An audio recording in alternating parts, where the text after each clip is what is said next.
یہودیوں کا ایجنٹ کبھی بھی امریکہ کو ایبسولوٹنٹ نہیں کہہ سکتا۔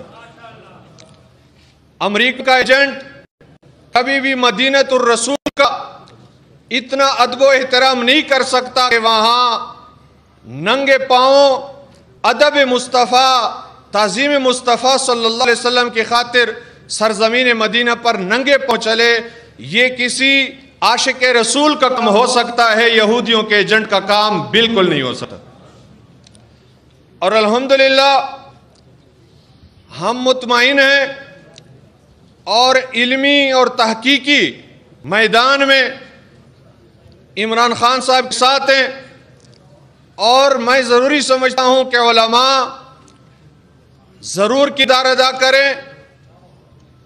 شرک ظلم عظیم ہے، شرک کی معافی کوئی نہیں، لیکن ہمارے عقائد کی کتابوں میں تعریف موجود ہے کہ الاشراک اثبات الشریک فی الالوہیہ بمعنی وجوہ الوجود کمال الوجوس اور بمعنی استحقاق عبادت کمال عبدت الاصنام۔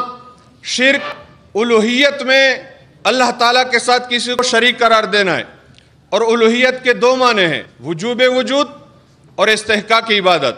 اللہ واجب الوجود ہے، جس کا وجود ضروری اور عدم محال ہے۔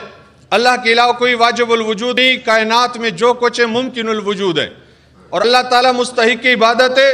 اللہ کے علاوہ کوئی مستحق عبادت نہیں۔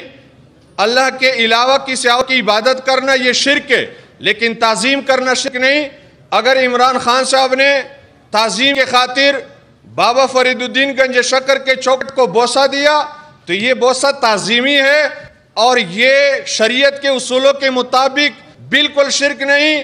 جو بندہ اللہ وحدہ لا شریک کو واجب الوجود مانے، صرف اسی کے عبادت کے مستحق ہونے کا قائل ہو، اور جس کے ہر تقریر خواہ وہ باہر یورپی ممالک کی اسمبلیوں میں کیوں نہ ہو، ہر تقریر کی ابتدا ایاک نعبد، تجھی کو پوجیں، و ایاک نستعین